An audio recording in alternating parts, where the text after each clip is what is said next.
Primeira Timóteo capítulo 4, do verso 1 até o verso 5. Vamos orar. Pai Celeste, nós agradecemos o Teu nome porque estamos em Tua casa. Agradecemos, ó Deus, porque somos a família da fé. Agradecemos porque cremos e confiamos no Deus triuno. Agradecemos, ó Deus, cada criança, cada adulto que está em Tua casa nesta manhã, cada jovem, cada adolescente, que a gente possa compreender e entender que a vitória não é dos fortes, mas é daqueles que correm junto ao Senhor. E aqueles que correm junto ao Senhor são mais do que vencedores, e tudo pode naquele que o fortalece. Por isso, Deus, fica conosco e nos abençoe em nome de Jesus. Amém. A igreja pode sentar, irmãos. Irmãos, há um ano atrás, ou 2 anos, talvez, nós tivemos problema que veio para a mídia e houve uma discussão muito séria, e depois que discutiram bastante o assunto, cessou o assunto. Por quê? Porque uma marca de lanche muito famosa aqui no Brasil estava vendendo lanche e a propaganda era de picanha. E aí, depois de muito tempo, descobriram que na verdade era essência de picanha. Você deve ter comido, né? Principalmente em jogos, né? Eu comi algumas vezes enganado, achando que era picanha. E aí poucas vezes, mas passei lá, depois houve uma discussão muito séria, que era na verdade só a essência da picanha. Isso deu pano para manga, muita discussão, e no final não sei nem como é que foi, como é que continuar a discussão, a história. Mas tem muitas coisas em nossos dias que são só essência. Descobriram que a essência dá um sabor. Tem muita coisa que é essência. E aí, com o passar do tempo, o apóstolo Paulo está escrevendo a Timóteo várias coisas interessantes, claro que é a palavra de Deus, e aí ele vai dizer, olha, nos últimos tempos vai acontecer algumas coisas. Primeiro, que algumas pessoas vão apostatarem da fé, eles vão desistir da fé. Depois ele disse, e tem muitos que vão obedecer espíritos da carne, mas por outro lado também espíritos demoníacos. E aí ele diz, porque a mente está cauterizada, e uma das coisas que eles creem e eles proíbem é o próprio casamento. E aí ele diz, também vão proibirem alguns alimentos que Deus criou, e dado com ação de graças, ele disse, é benéfico e é edificante, porque tudo que Deus criou, ele disse, é bom e é para edificação. Uma das dificuldades hoje, nós que estamos há 506 anos da história da Reforma, que foi nada mais, nada menos do que uma luta de grandes homens e grandes mulheres, que era, vamos voltar à leitura bíblica, vamos voltar ao Deus triuno, vamos cultuar o Deus Pai, Filho e Espírito Santo, vamos voltar à nossa fé simples, vamos voltar à graça que é suficiente para a salvação. Esse é um apelo da Reforma. Não era nada mais, nada menos do que uma volta ao culto do Deus triuno, Pai, Filho e Espírito Santo, e a convicção de que a fé, de que a salvação é tão somente pela graça, não precisa acrescentar nada mais. Até o século 14, 15 e 16, nós tínhamos grandes puxadinhos e grandes essências da fé do Evangelho. Então tinha puxadinho para todo lado, então cada um ia lá, colocava a sua ideia, e aí pessoas começavam a seguir, e aí grandes homens e mulheres de nome, vamos voltar à Bíblia, porque esqueceram da Bíblia.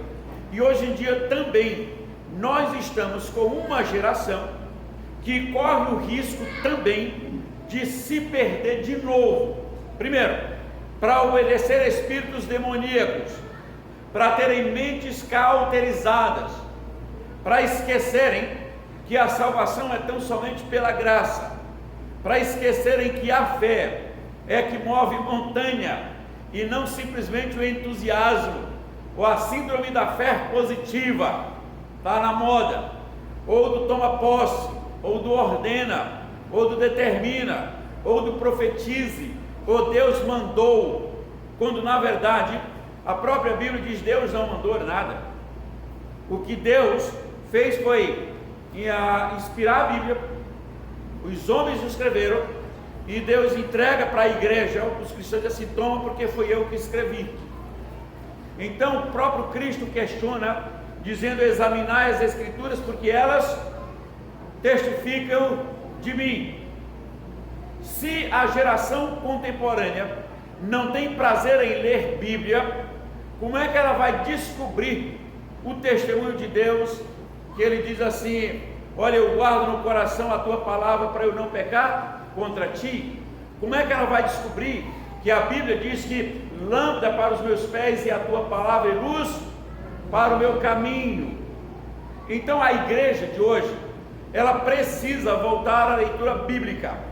E durante esses 3 próximos domingos vamos estar falando sobre a reforma e a influência. O que foi a reforma protestante para o mundo? O mundo foi impactado pela história da reforma dos protestantes. Se vocês estudarem, os países de primeiro mundo foram impactados pela reforma, o pensamento reformador. As melhores e maiores universidades do mundo foram criadas ou formadas por cristãos, por reformadores. Então é preciso ver o que aquele pensamento da reforma produziu em nossa sociedade. E hoje, quando levanta alguns indivíduos que não têm conhecimento de causa, que não conhecem a história, que não sabem o que foi a reforma protestante, que não conhece nem a Bíblia atual, que é a mesma daquele tempo, mas qual é a sua influência e o seu benéfico para a sociedade contemporânea, e aí começam a falar muitas bobagens. Ora, o Espírito Santo, letra maiúscula, afirma expressamente, sem sombra de dúvida, que nos últimos tempos alguns apostatarão da fé, desistirão de Deus, por obedecerem espíritos enganadores.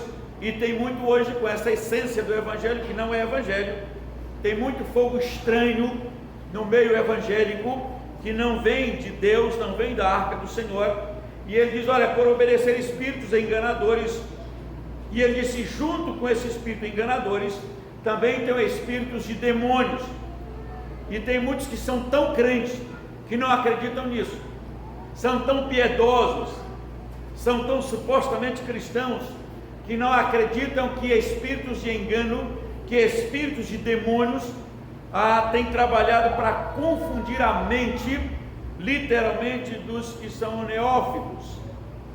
E aí eles acham que tudo que tem essência do evangelho é o evangelho, como o outro vende a essência de alimento, dizendo que é alimento. Verso 2, ele diz: pela hipocrisia que falam mentira, dos que falam mentiras, que tem cauterizado a própria consciência ou a mente, que proíbe o casamento e exige a abstinência de alimentos que Deus criou para serem recebidos com ações de graça. Não vou entrar nessa questão, porque alimento é questão também de gosto, de sabor, mas o que ele está dizendo é que alguns, que Deus dizia que é próprio para alimentação, alguns estão dizendo: não, isso não é, isso vem disso ou daquilo outro, e faz uma confusão danada. E ele disse: nós devemos receber a nossa alimentação com ações de graças pelos fiéis que conhecem plenamente a verdade.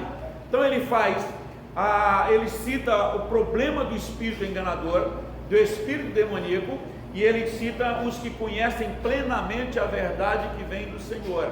Ele diz: dessa forma eles crescem em ação de graças, ele cresce na intimidade com o Senhor, ele cresce nas orações. O verso 4, ele diz: pois tudo que Deus criou é bom e recebido com ações de graças, nada é recusável, porque pela palavra de Deus e pela oração é santificado. Ele disse: a vida é simples, a vida é de oração, a vida é de confiança, a vida é de dependência. Estão se criando muitos modismos no meio evangélico, não é de hoje não, irmãos. Quando você lê a carta de Paulo aos Gálatas, você já encontra lá Paulo preocupado, e ele vai dizer o seguinte: olha, quem vos fascinou os olhos? Como é que vocês começaram na graça e se aperfeiçoaram na carne? Ele disse: eu quero apenas saber disso. Vocês receberam o Espírito pela pregação da fé ou pelas obras da carne? E aí Paulo vai dizer que eles, na verdade, aqui estão dizendo que há um outro, mas não há outro evangelho, porque mesmo que venha um anjo e pregue o evangelho contrário que nós temos pregado, então seja anátema. Mas tem cristão ou membros de igreja hoje que, se você falar isso, ele se assusta. Ele está dizendo: se alguém pregar um evangelho contrário que você tem pregado, então que seja amaldiçoado, seja anátema. E em nossos dias, tanto quanto nos dias de Paulo, é preciso que essas afirmações sejam ditas, porque há engodo, porque há um mercado da fé, porque há um interesse, porque a Bíblia diz que os homens estão empanturrados, eles se desviaram da verdade, caminharam pelo espírito das trevas, caminharam pelo espírito dos demônios, é bíblico isso, e ele disse: vão se enveredando, que é bom para a carne, é bom para o ego, é bom para o ego ser massageado, mas não é bíblico. E no final das contas, quando as trombetas do Apocalipse tocar, vai acontecer aquilo que está em Mateus capítulo 7, verso 22, que você sabe de qual, porque eu já citei aqui dezenas de vezes. Pessoas que estão no meio evangélico, no mundo evangélico, mas tem tantos puxadinhos e tanta essência, que quando Cristo chegar, eles vão dizer o seguinte: Senhor, em teu nome nós fizemos grandes coisas, nós fizemos prodígios, nós fizemos milagres, nós fizemos sinais, nós fizemos grandes coisas. E a Bíblia diz que Cristo vai dizer o seguinte para estes: apartai-vos de mim, porque eu não vos conheço. Mas eles conheciam Cristo, pelo menos eu ouvi falar, porque eles vão dizer: Senhor, foi em teu nome que nós trabalhamos, em teu nome. Ele vai dizer: nós profetizamos, nós expelimos demônios, nós fizemos sinais, nós fizemos prodígios. E Cristo vai dizer: mas eu nunca conheci vocês. E aí eles vão dizer: mas foi em teu nome. Mas eu não conheci. Eu conheci como pessoas que usaram o meu nome, obedeceram espíritos de demônios e supostamente estavam trabalhando para mim, mas eu nunca os conheci como ovelhas, como submissos, como pessoas sinceras, como pessoas que se submetiam à palavra de Deus. Mas havia carne, havia movimento, havia profecia, havia milagres, havia sinais. Mas o Cristo vai dizer explicitamente, diz a Bíblia claramente: eu nunca vos conheci. Há um esforço muito grande em nossos dias no meio evangélico, que é tornar contrário à palavra de Deus o que ela afirma. Por exemplo, Cristo afirma, os mais velhos todos aqui, principalmente quem morou em sítio ou em casas de fazenda, tinha muito aquele quadro Os Dois Caminhos. Quem já viu aquele quadro Os Dois Caminhos? Levante a mão aí. Só os velhos? O mais novo também. Os Dois Caminhos. E lembra que um caminho é largo e o outro é estreitinho? É aquele quadrinho azul que tem um vidro na frente, né? Aí tem um caminhozinho que é estreito e tem um caminho que é largo. O que o suposto mundo cristão de hoje fizeram foi inverter os caminhos, botaram a seta errada. É como se eu chegar ali na Dutra e virar aquela placa: Rio de Janeiro, eu viro no rumo de São Paulo. Aí a pessoa chega no viaduto, gente, o rio é para lá, mas a placa está dizendo que é para cá, então eu vou seguir a placa. Daqui a pouco está lá em São José dos Campos. É uma confusão. O que fizeram hoje, gente, foi inverter a placa. A placa que estava para o caminho estreito, viraram para o caminho largo. E a do caminho largo, viraram para o caminho estreito, porque estão dizendo já que Deus é tanto amor, que não vai permitir que ninguém vá para o inferno, que Deus ama a todos, que se Deus te fez assim, é porque Deus te ama assim. Não precisa mudar, não precisa nascer de novo, não é necessário. E estão dizendo uns cristãos tão piedosos, que estão dizendo o seguinte: olha, o importante é o amor, desvirtuando aquela história lá de Coríntios 13, vai dizer: olha, o importante é você ter uma religião, o importante é você ser feliz, isso que é importante. Primeiro, que isso não é bíblico. O que é bíblico é: os cristãos no mundo teriam aflições ou aflição. Ele disse: mas é preciso ter ânimo, porque eu venci o mundo. Você vai para Coríntios e olha o sofrimento do apóstolo Paulo. No entanto, ele diz: eu aprendi a viver contente em toda e qualquer situação, porque tudo posso naquele que me fortalece.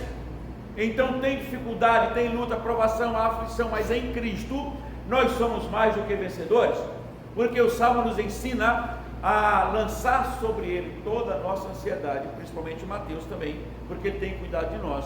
E o salmista vai dizer o seguinte: olha, entrega o teu caminho ao Senhor, confia nele, o mais ele fará. Habita na terra, faz o bem, alimenta-te da verdade e entrega o teu caminho ao Senhor. Não invente, não faça puxadinho, não acredite em puxadinhos, porque no final, quando as trombetas tocarem, pode ser que você tenha a ousadia de dizer: Senhor, nós fizemos tanta coisa em teu nome, e agora? Ele vai dizer: e agora? Apartai-vos de mim, porque eu não vos conheço.